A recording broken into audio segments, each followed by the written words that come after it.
The boy admitted that his father was Chuck Norris. He got laughed at. The teacher made a show of it. But when Chuck Norris himself walked into the school, everything changed. Subscribe and tell me in the comments where you're watching this video from. The bell rang with the same dull, metallic clatter it always did, echoing through the halls like an unspoken warning. Students poured out of classrooms in clumps, backpacks bouncing, voices overlapping in the kind of careless chaos that defines high school hallways. In the midst of it all, Dakota Allen Norris walked quietly. He didn't dodge the shoulder bumps or the reckless laughter. He didn't speed up or slow down. He moved like someone used to being unseen. It wasn't that he was invisible. He was noticed sometimes, but more in the way people notice a fire extinguisher. Present. Silent. Only useful in emergencies. He wore simple clothes, a gray zip-up hoodie, jeans that fit too well to be trendy, sneakers with no brand logo. His eyes were dark and steady, the kind that looked like they saw more than they said. He walked with a posture that was neither slouched nor forced, just there. Entirely unremarkable to those who weren't paying attention, which was everyone. Dakota was 15 and in 10th grade at Westmont High, a school tucked between the foothills and chain restaurants of a suburban American town that prided itself on its sports teams and perfectly manicured lawns. The school wasn't cruel in the way some urban schools might be, full of overt fights or slammed lockers. Westmont was subtle in its cruelty. Here you could die of silence, of being misunderstood, of being ignored until you disappeared. He liked it that way, mostly, but not today. Today was the start of Career Heritage Week, a district-wide initiative where students were expected to share stories about their parents' professions. Posters had been hung days ago in bright, juvenile fonts that screamed optimism. Parents shape our future. Who inspires you? There were tables with colorful trifold displays in the commons, pictures of smiling engineers, doctors, real estate agents, and even a local news anchor who'd once gone to Westmont. The school had been humming with anticipation all morning. Dakota took his seat near the window in the first period English and stared out at the gray sky, trying not to think about what was coming. He had already decided he wouldn't speak.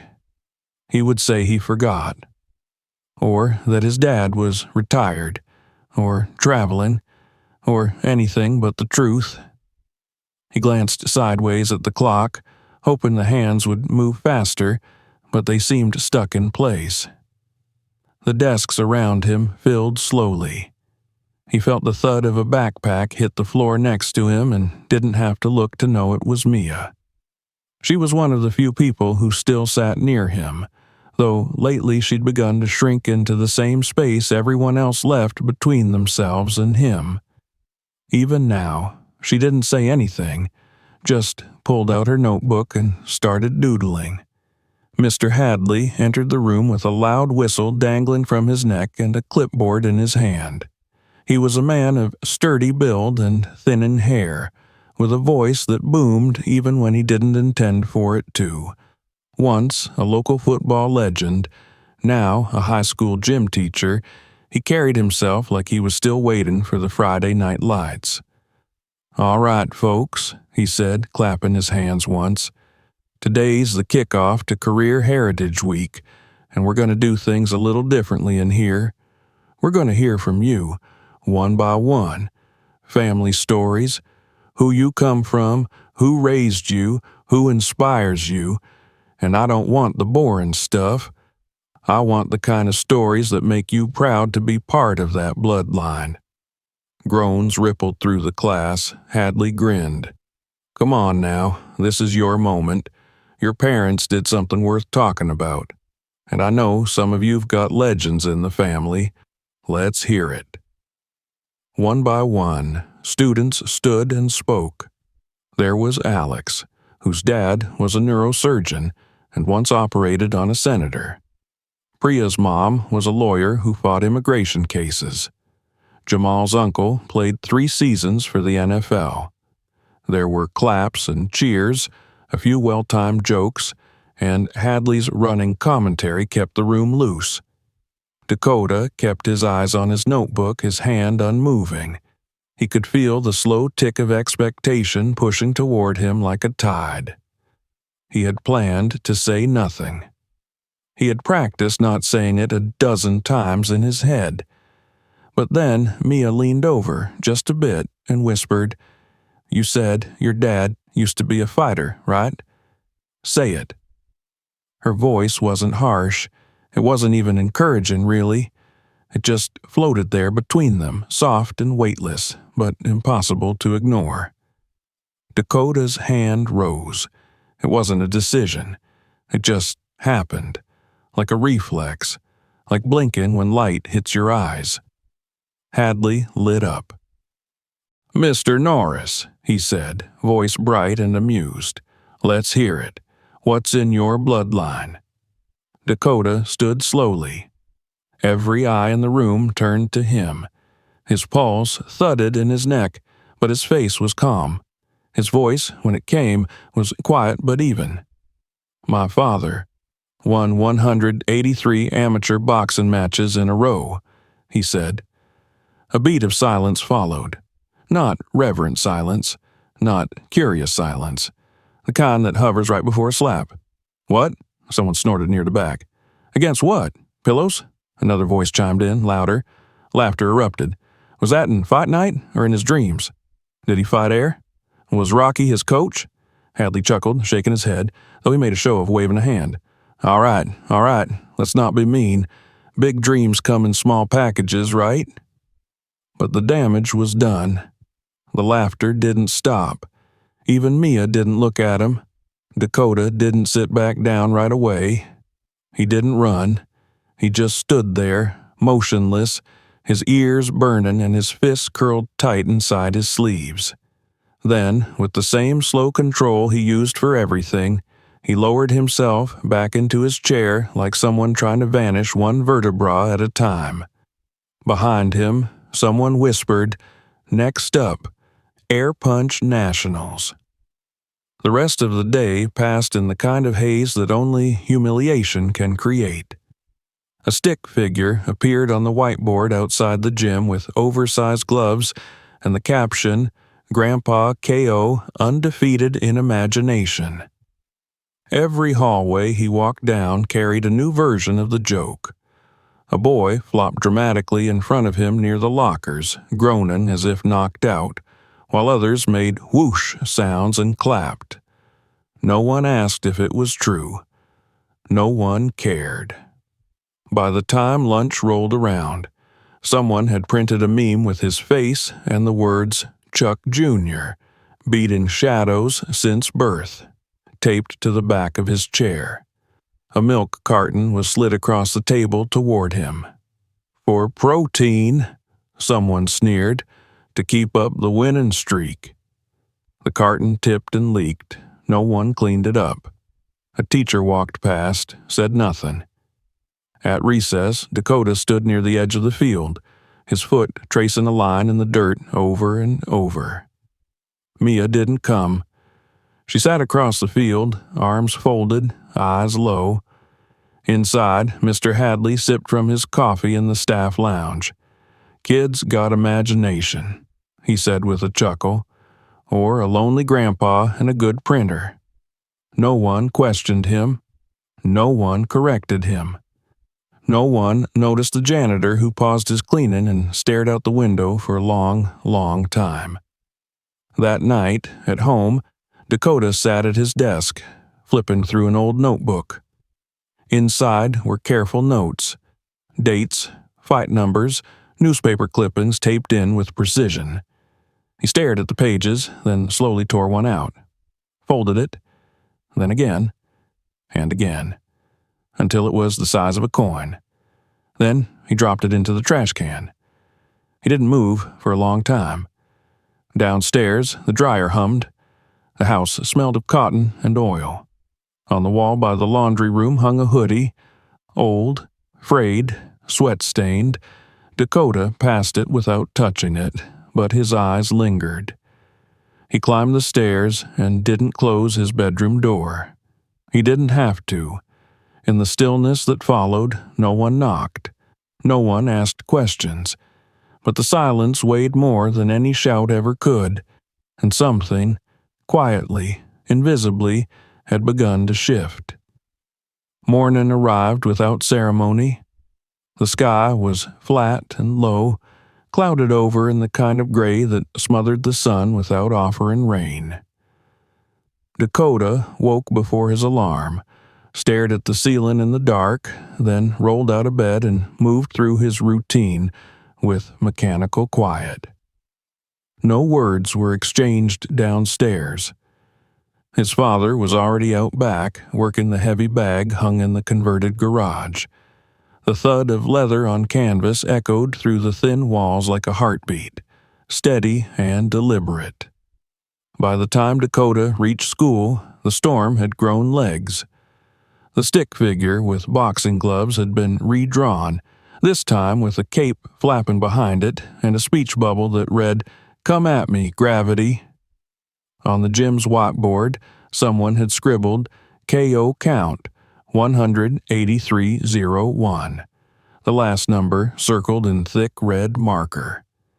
Another student had crafted a printable meme, taped to the back of every third locker, showing a blurry photo of Dakota blinking mid-step with a caption, "Chuck Jr. versus Physics, the Final Battle."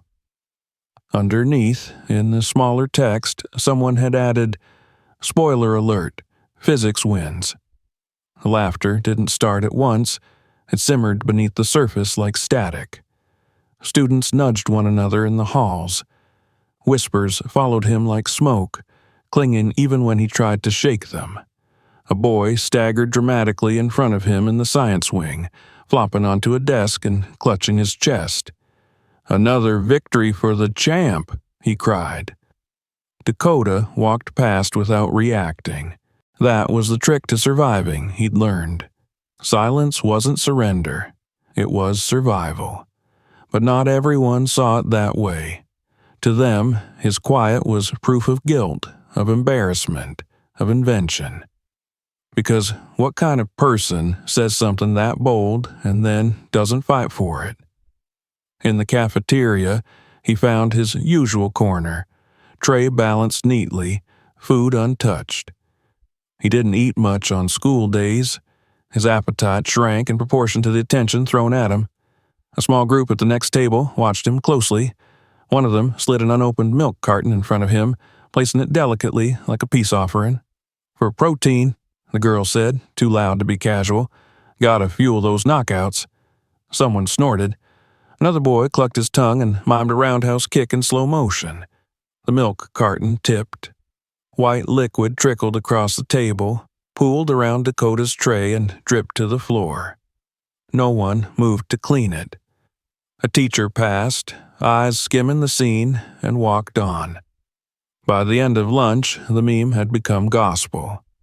It wasn't just a joke anymore. It was the story now. And like all good stories, it needed to be repeated, reinforced, reenacted. In gym class, Mr. Hadley barely contained his amusement. He called roll with exaggerated pronunciation, drawing out Norris like a punchline. Dakota kept his eyes forward. The weight room smelled like rubber and sour sweat, and the air was thick with pretense. Hadley gathered the students around the mat, clapped his hands, and gestured at the gear rack. "Let's shake things up. Some light sparring today. Show me you've got something more than memes in those arms." The class buzzed with excitement. A few kids who'd taken a boxing class or two stepped forward with puffed chests. Hadley, with theatrical flair, produced a worn pair of red mitts from his gym bag. "Here we go," he said, holding them up like relics. "Someone's been talking about 183 wins. Let's see if there's anything in the DNA." He tossed the mitts across the floor. They landed by Dakota's shoes with a soft slap. Everyone turned to look. The silence that followed wasn't anticipation, it was bait. Dakota stood motionless. He could feel the weight of every gaze, the hunger in their attention. This wasn't curiosity. It was cruelty, dressed up like entertainment. A circus of doubt. Then, without a word, he knelt, picked up the mitts, and slid them on. They were too big, the seams were cracked. The leather was worn thin across the knuckles. They didn't fit like armor. They fit like history. He walked to the center of the mat. His stance wasn't textbook, but it was deliberate. He raised his hands. Not to impress, not to perform. Just to be still. Hadley raised an eyebrow. Look at that form and everything. Grandpa must have taught ballet on the side. Laughter broke the silence. Dakota didn't move. Hadley gestured again. How about a kick? Do boxers float now? More laughter. Dakota exhaled slowly, then he stepped forward and swung, a low, simple roundhouse. Nothing dramatic, just a motion remembered from mornings in the garage, from shadows on the concrete floor, but his balance was off. The mat beneath him shifted. He stumbled, didn't fall, but nearly. Hadley clapped. And the champ goes down. Watch out, folks, gravity's still undefeated. This time, the laughter was sharper, meaner. No one held back. Dakota said nothing. He peeled off the gloves with quiet care, placed them gently on the floor, and walked back to the bleachers. His face unreadable. His hands loose at his sides. Behind him, someone whispered, "Stumbles alone, Junior." In the locker room after class, someone chalked an outline on the floor near the benches, complete with sprawled limbs and a cartoon explosion over the head. A sign beside it read, Dakota versus Physics 0 to 1. No one erased it. No one questioned it. He changed in silence. The hallway outside buzzed with retellings. Kids mimicking his swing, imitating his stumble, turning his stillness into something to mock. No one noticed the janitor standing by the end of the corridor. Broom paused in mid-motion, eyes trained on the open gym doors. He said nothing, but he didn't look away. That night, Dakota didn't mention gym class, not the gloves, not the stumble, not the laughter. He sat at the dinner table with his meal growing cold, pushing peas into spirals with the back of his fork. Across the room, his father leaned against the counter, arms crossed, saying nothing. The silence between them wasn't awkward. It was ancestral. It was the kind of silence passed from fighter to fighter, the kind that knew the shape of loss and didn't need to explain itself. Eventually, Dakota spoke, barely above a whisper. I slipped. Stallone didn't move. They laughed. Dakota's eyes stayed down. They always do. His father walked over slowly, pulled out the chair opposite him, and sat without a word. Then, in a voice carved from years in gravel, he said, "But you didn't fall." Dakota didn't answer. They made a chalk outline, he murmured. Coach didn't stop them. His father studied him, quiet, measured. "Maybe I did lie," Dakota added. "Maybe none of it's real." The words stung more coming from his own mouth. Stallone didn't flinch. "You think that?" Dakota nodded once, not like someone agreeing, like someone surrendering. His father stood, slow and solid, walked down the hall. Dakota heard the creak of the garage door, the clatter of metal drawers, the shift of memory being unearthed. He sat frozen, hands curled under the table. When Stallone returned, he carried something wrapped in faded cloth, edges stained with time.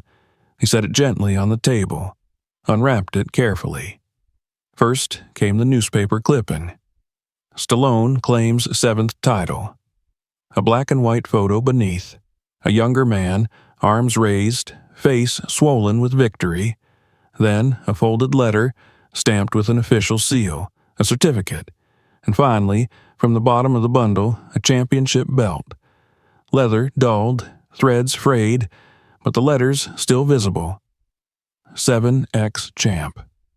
Dakota reached out, touched the belt like it might vanish. This is real. Stallone didn't smile, just nodded once. You think I typed all this up in the school library? Why didn't you tell anyone? His father looked at him not unkindly.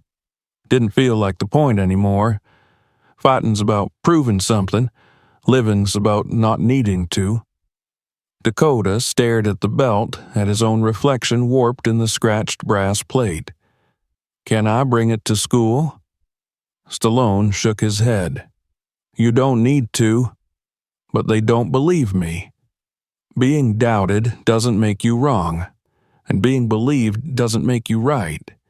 The truth doesn't change just because they laugh, it waits, and when it shows up, it doesn't yell. It just looks you in the eye. Dakota didn't answer, but this time he didn't look away, and in that moment, something in him realigned, not like snapping back, but like anchoring down. Outside, the sky darkened, the wind shifted, and the belt lay between them, heavy with stories that didn't need to be told to be true. Friday morning came slower than the rest, dragging with it a dense stillness that seemed to settle over the school before the first bell had even rung. The air felt heavier, not because of any change in the weather, but because the building itself carried a memory now, something raw and recent that hadn't yet dulled with time. Dakota walked the same path he always did, the same black backpack over one shoulder, the same even footsteps down the tiled halls. But today he didn't look down. The hallway had changed. It was subtle, but he felt it. The eyes that lingered a little longer, not quite mocking, not quite respectful. The whispers still happened, but they came later, waited until he had passed. The chalk outline from yesterday had been scuffed out by the janitor's broom, but a new addition had appeared in its place. A small, handwritten sign on the bulletin board by the gym doors. KO count 18301. The 1 had been circled in red 3 times over. He said nothing. He didn't stop walking. He didn't need to. Inside the gymnasium, Coach Hadley stood at center court like a master of ceremonies, clipboard in hand, whistle swinging against his chest as he paced. The bleachers were filling with students, color-coded T-shirts marking the grade levels as part of the athletic week events. Teachers lined the walls, arms crossed, faces politely engaged but visibly exhausted. Most of them were just waiting for the weekend. Hadley clapped his hands twice. "All right, folks," he called, his voice bright and performative. "Today's going to be a fun one.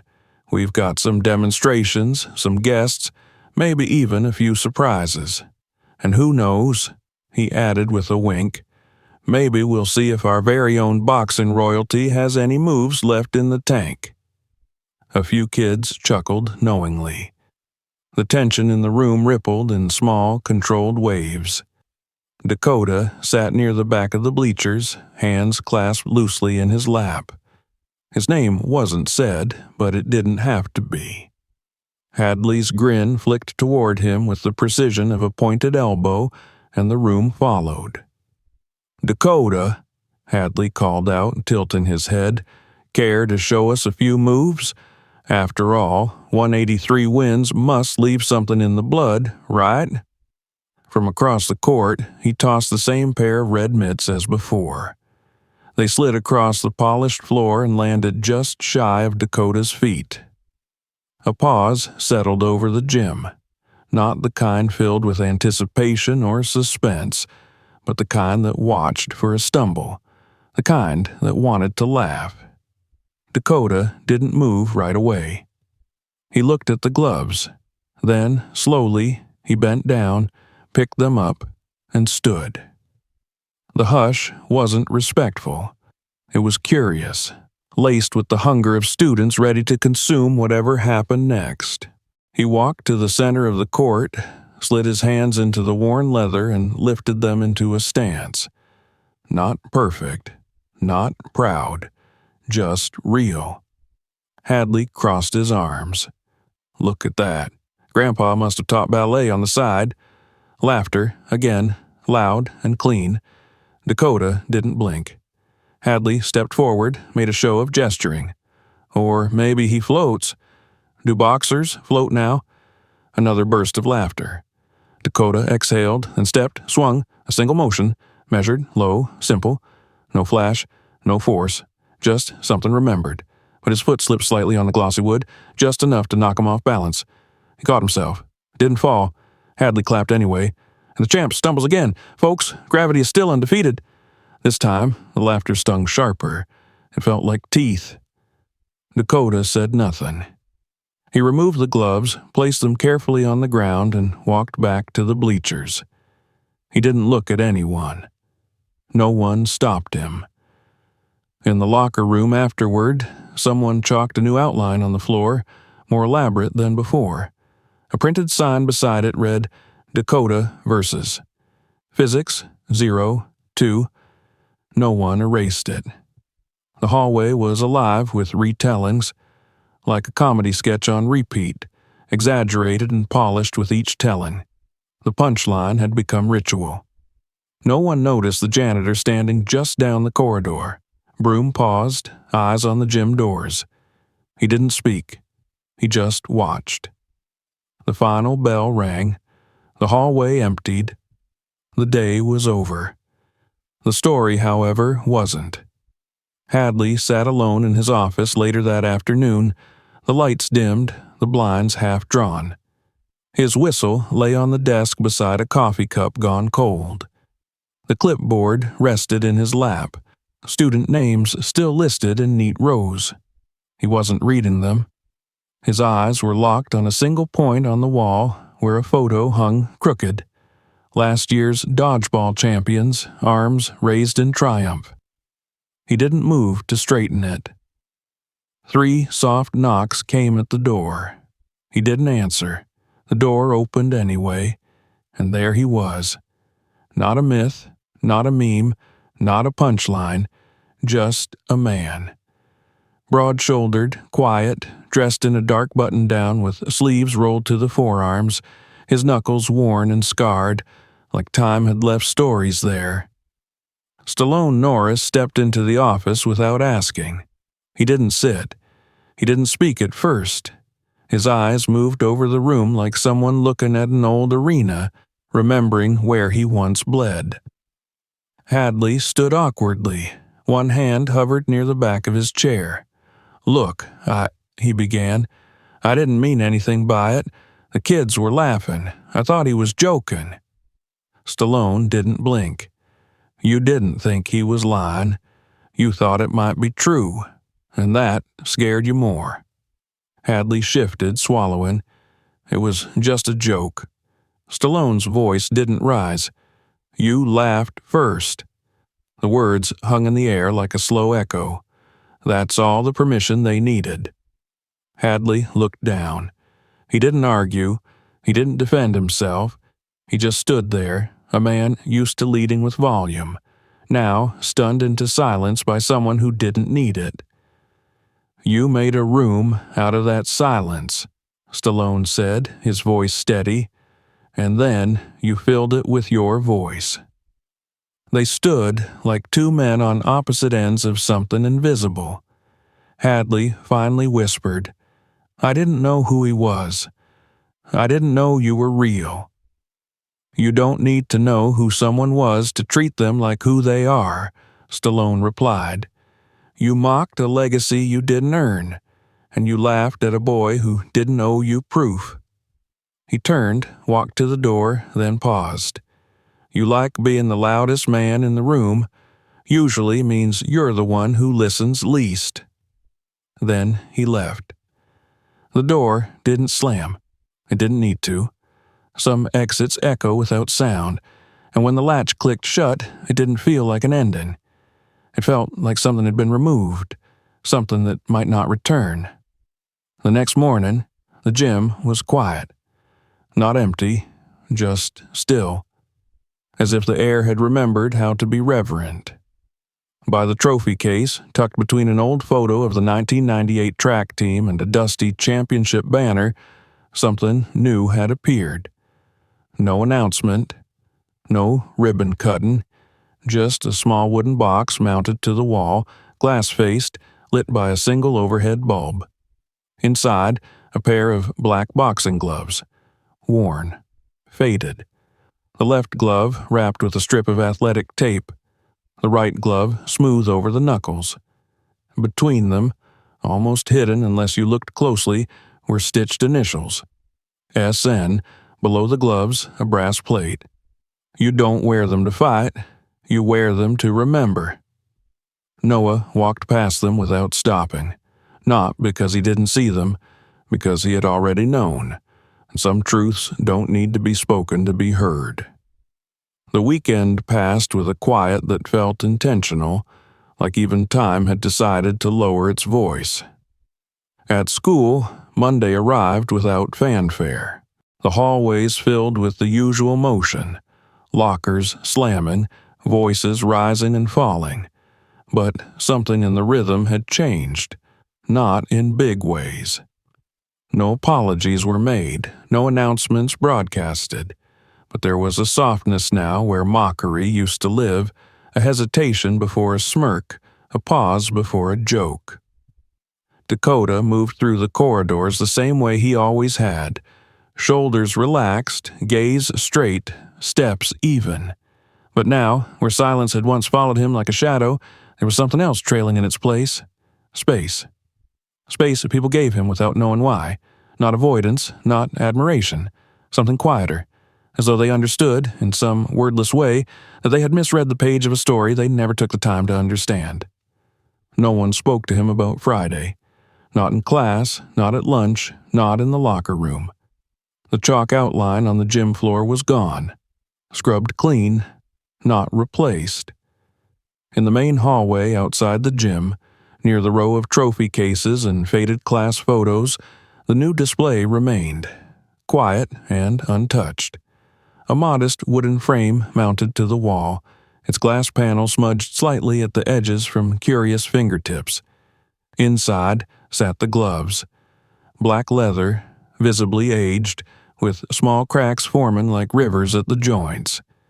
The left glove had that thin strip of white tape, the kind fighters wrap in haste before a final round. The right was worn smooth across the knuckles, as if it had struck more than it ever caught. Between the gloves, the initials stitched in black thread on black leather, barely noticeable unless you stepped close. SN. Beneath it, on a brass plaque barely larger than a business card, the inscription was simple. You don't wear them to fight, you wear them to remember. Dakota passed the display every morning on his way to first period. He never stopped, he never slowed, but his eyes always flicked toward it, like checking that it hadn't vanished overnight, like making sure the memory it held was still breathing behind the glass. Students walked by without fanfare. Some glanced at it, some didn't, but no one touched it, not even once, as if an invisible boundary had formed around it, respected even by the loudest among them. At lunch, Dakota sat at his usual table, alone. Not because no one would sit with him, but because he hadn't moved. Some routines were worth keeping.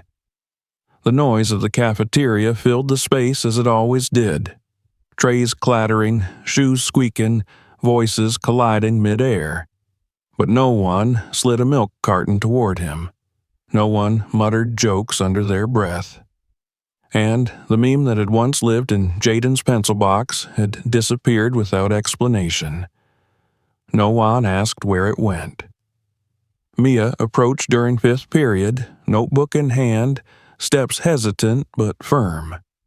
She didn't speak at first, just sat down beside him in the quiet of the library where students spread out for project work.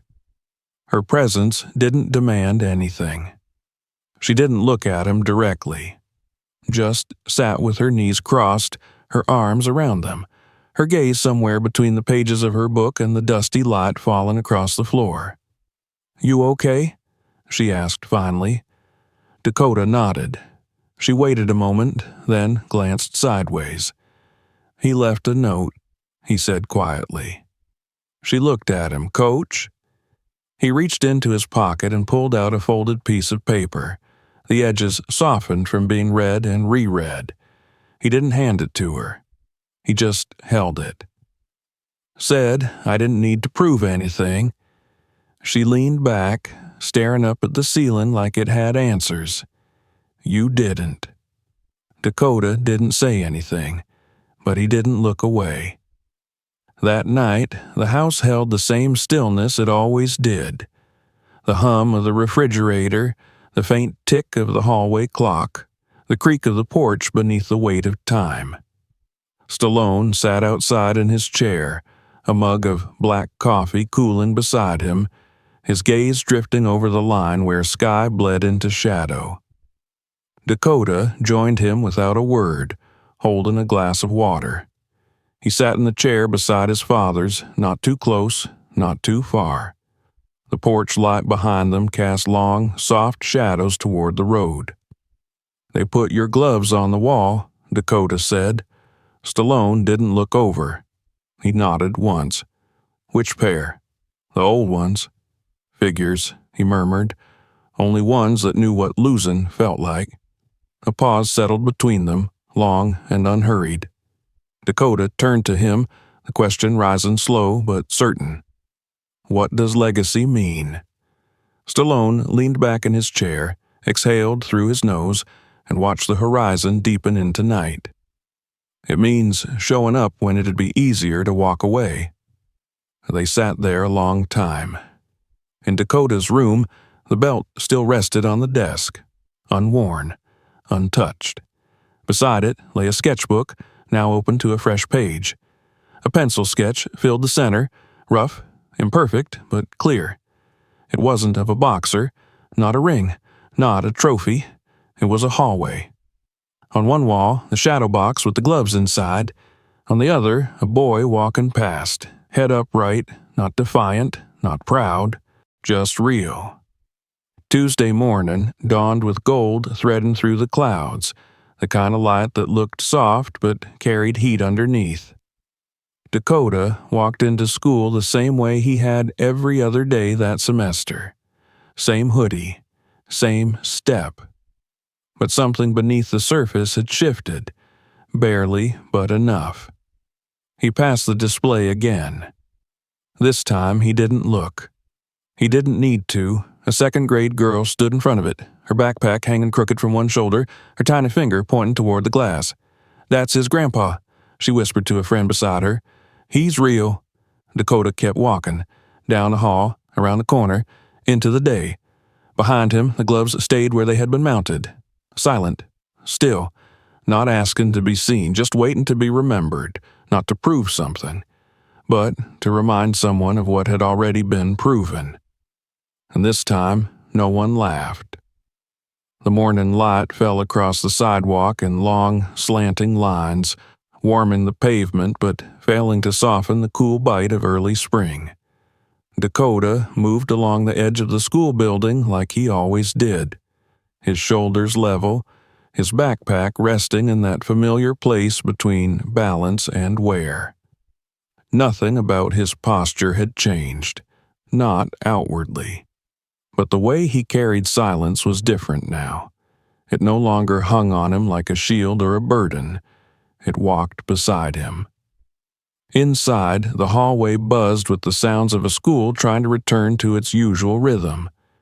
There were still assignments to be turned in, quizzes to prepare for, forgotten locker combinations to mutter through clenched teeth. Students filled the halls in pairs and clusters, the hum of teenage conversation rising and falling in patterns that had nothing to do with legacy or boxing or names once laughed at. The echo of those things still lived in the air, but faintly now, like something long packed away. The gloves remained on the wall, untouched. Tucked between the trophy case and the photo of the '98 track team, the display had become part of the school's architecture, neither glorified nor dismissed. Students passed by it without ceremony. Some looked, some didn't, but no one joked anymore. No one drew a mustache on the glass. No one added fake scores to the plaque. The brass plate beneath the gloves still read the same words, and every time Dakota passed it, he felt something steady anchor inside him. Not pride, not victory, just truth. At lunch, the table by the window was still his. It wasn't marked, wasn't claimed, but everyone knew not to sit there. Not because they feared him and not because they idolized him. It was a quiet respect, an understanding that some spaces belonged to people who had earned them without ever asking. He sat with his tray, sandwich, apple, bottle of water, untouched for a few minutes as he watched the cafeteria stir with its usual chaos. Then, without looking up, he began to eat. Slowly, methodically, like someone choosing to exist rather than endure. The jokes had stopped, but not because someone told them to. They had simply run out of power. Jaden, the boy who had once drawn the first meme, now walked past him without speaking. His eyes flickered toward Dakota's table, then away again. No sneer, no apology. Just silence. It was enough. Later that day, Dakota stopped by the main office to drop off a permission slip. As he stepped out into the hallway, he noticed Coach Hadley standing alone outside the gym doors, his usual clipboard absent. The coach glanced up as Dakota passed. Their eyes met. Hadley didn't speak.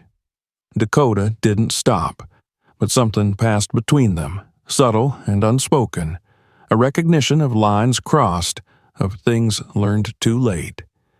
When Dakota reached the far end of the hall, he heard the coach's voice behind him. Not loud, not performative. "We put it up Friday after school." Dakota turned slightly, not fully, just enough to show he had heard. Hadley nodded once toward the gloves. Felt like the kind of story that didn't need more words. Dakota stood there, looking not at the coach, but at the display. The leather, the stitching, the stillness. After a moment, he asked, "Whose idea was it?" There was a pause. Then Hadley said, "Does it matter?" Dakota didn't respond. He didn't nod. He didn't shake his head. He just turned back toward the hallway and walked on. That night, the house breathed like a living thing. The dryer was silent. The kitchen sink didn't drip. The porch boards creaked once beneath old weight, then settled. Inside, Dakota sat at his desk, the old championship belt resting beside his sketchbook. The page he worked on was almost finished. It showed the hallway, not crowded, not quiet, just real. On one side, the glass case with the gloves inside. On the other, a boy, back straight, head forward, walking past with steady steps. His hands were empty. His shadow stretched behind him, long and unbroken. The drawing didn't try to impress. It didn't scream to be seen. It just was. Downstairs, the porch light flickered once, then held steady. Stallone sat in his chair, the wooden slats groaning beneath him like an old ship. He wasn't drinking coffee, just sitting, breathing the night air. His hands rested on his thighs, fingers interlocked, his eyes somewhere between memory and horizon. Dakota joined him without a word, carried nothing, not a sketchbook, not a belt, just himself. They sat together for a long time. The wind moved through the trees in gentle shivers. Far off, a car door slammed. Somewhere, a dog barked once. They stopped, Dakota said. Stallone didn't ask who. He didn't need to. Dakota leaned back slightly, his hands folded in his lap. I think they get it now. His father's voice was slow and even. They don't need to get it. You do. Dakota nodded, more to himself than to his father. A pause. Then he said, The gloves, they're not really about winning, are they? Stallone's gaze didn't move. No. What are they about? Staying. Dakota let that sit.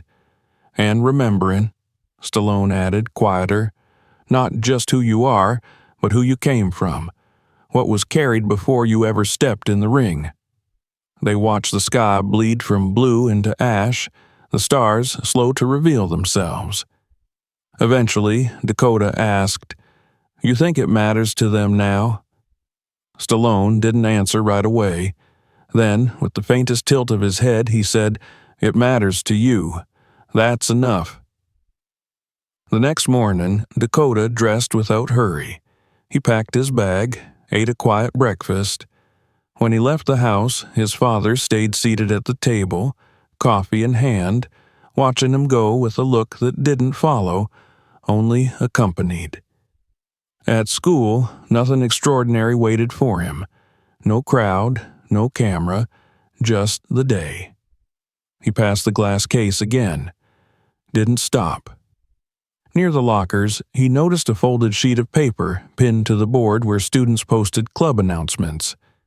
In simple handwriting it read, Some names don't need to be spoken to be known. No one had signed it.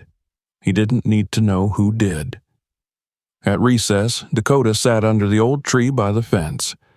It had become his spot, long before anyone noticed. The ground beneath it was worn from his sneakers, the bark smoothed from where he sometimes leaned. He sat cross-legged, sketchbook resting on his knees, pencil tracing soft lines. Mia approached again, this time with a book under her arm, her steps more sure than last time. She sat beside him without asking, said nothing at first. Then, after a while, she glanced at the sketch. That's the hallway, isn't it? He nodded. She tilted her head. And that's you. He didn't correct her. She looked at the page a moment longer, then leaned back against the tree. It's good. Thanks. They sat in silence for a long time. Not the awkward kind, the real kind. The kind that comes after a truth has been spoken and nothing more needs to be said.